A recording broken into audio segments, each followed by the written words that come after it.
Olá, hoje o papo é sobre um conceito que, vamos combinar, define, desafia e muitas vezes confunde a gente: o ego. A gente vai mergulhar com base no nosso material de hoje nessa ideia super intrigante da sua falsa autonomia.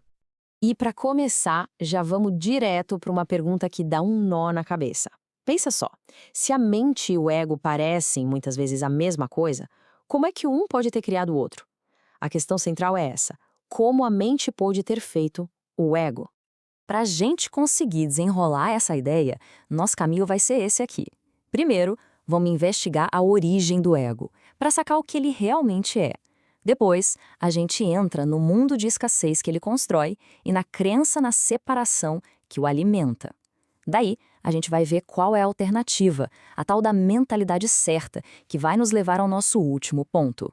O que será que existe além da percepção? Então, bora lá para o nosso primeiro ponto, a origem do ego. E olha, o subtítulo já entrega o ouro, né? O ego é apresentado aqui como uma ideia e não como um fato. É bom guardar bem essa distinção. Então, beleza. O que é o ego segundo o material que a gente está analisando? Ele não é uma coisa fixa, sabe? Longe disso. Ele é definido como uma ideia instável, que muda o tempo todo, que a gente constrói sobre quem somos nós e sobre quem são os outros. E o mais interessante é que essa ideia está sempre em construção, sendo alterada a cada nova interação. Mas espera aí, se o ego é só uma ideia, por que a gente defende ele com unhas e dentes? A análise sugere que a nossa reação é parecida com a de um criador com a sua criação. A gente protege com amor, com carinho enorme. É um instinto quase animal, sabe? De proteger aquilo que a gente considera que é um pedaço da gente. E essa defesa toda pode ser bem irracional. O material que a gente tem usa uma metáfora que é, olha, perfeita para ilustrar isso. Os bebês, eles gritam com uma fúria danada quando a gente tira uma faca ou uma tesoura da mão deles, mesmo que aquilo vá machucá-los. E a conclusão é essa, direta e reta. Nesse sentido, a gente ainda é bebê. Quando nos apegamos ao ego, a gente perde um pouco o senso de autopreservação e decide que precisamos justamente daquilo que mais nos fere. Isso nos leva direitinho para a nossa segunda parte, que vai explorar justamente o ambiente onde o ego adora viver. Um mundo de escassez, o sistema de pensamento do ego. Esse slide aqui deixa tudo bem claro, né? O contraste entre dois jeitos de pensar. De um lado, o sistema do ego. Tudo é baseado na falta, na escassez, na comparação e naquela ideia de sacrifício, do dar para receber. Do outro, uma outra possibilidade. Um mundo de abundância, de igualdade e de generosidade. São duas visões de mundo que não poderiam ser mais diferentes. Vamos olhar mais de perto essa lógica do dar para receber. Para o ego, dar é sempre um sacrifício. A pessoa só dá alguma coisa se acreditar que vai receber algo melhor de volta, quase como um negócio. A premissa é bem simples e limitante. Se eu dou, eu fico sem. É uma mentalidade de perda constante. E o que é que sustenta o ego nessa lógica? Os apetites.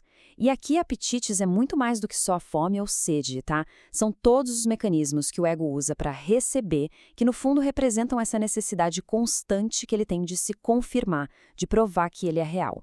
E isso vale tanto para os desejos do corpo, como para as chamadas necessidades mais elevadas, tipo reconhecimento, status, essas coisas. Bom, agora a gente vai para a terceira parte para entender a raiz, a origem de todo esse sistema, a crença na separação, que, como vamos ver, é a base de todo o medo. Essa frase aqui talvez seja a definição mais fundamental de toda essa análise. O ego, na sua essência mais pura, é a crença da mente de que ela está completamente sozinha. É essa sensação de isolamento profundo que está na raiz de tudo.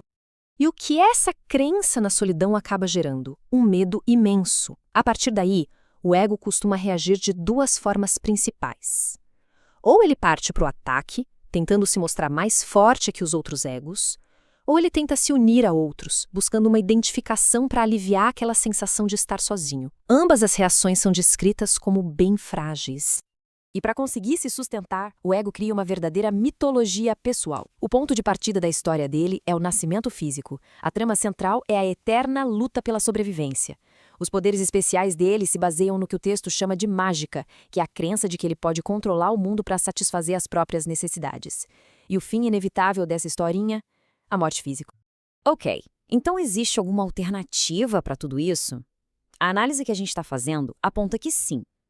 Vamos para a seção 4, a mentalidade certa, que é apresentada como o caminho para ir além do ego. O termo usado na fonte é salvação, mas é super importante entender o que ele significa nesse contexto, tá? Não estamos falando de um evento místico. É, na verdade, alcançar a mentalidade certa. É um estado mental onde a nossa percepção fica livre de qualquer ataque. E quando isso acontece, a mentalidade errada, a do ego, é simplesmente obliterada. E como isso funciona na prática? A mecânica é bem direta. O ego precisa de julgamento para sobreviver. Ele se alimenta de comparação, de ataque, de defesa. Se a gente corta o combustível do julgamento, ele simplesmente não consegue mais existir. Quando a percepção se torna isenta de ataque, o ego é, como diz a fonte, deixado de lado. E isso nos leva à nossa última seção. Se a gente deixa o ego de lado, o que vem depois? Seção 5, além da percepção, o nosso objetivo final.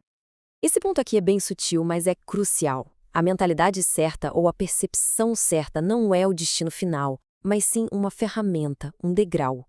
O verdadeiro valor dela, segundo o texto, é nos levar a uma conclusão inevitável. A de que toda percepção, seja ela certa ou errada, no fim das contas é desnecessária. A percepção em si é o bloqueio final. E essa análise toda nos deixa no final com uma última pergunta para a gente refletir. Se o ego é uma construção e a própria percepção é um obstáculo que precisa ser superado, a questão que fica no ar é: quem é o tu que está vivendo nesse mundo?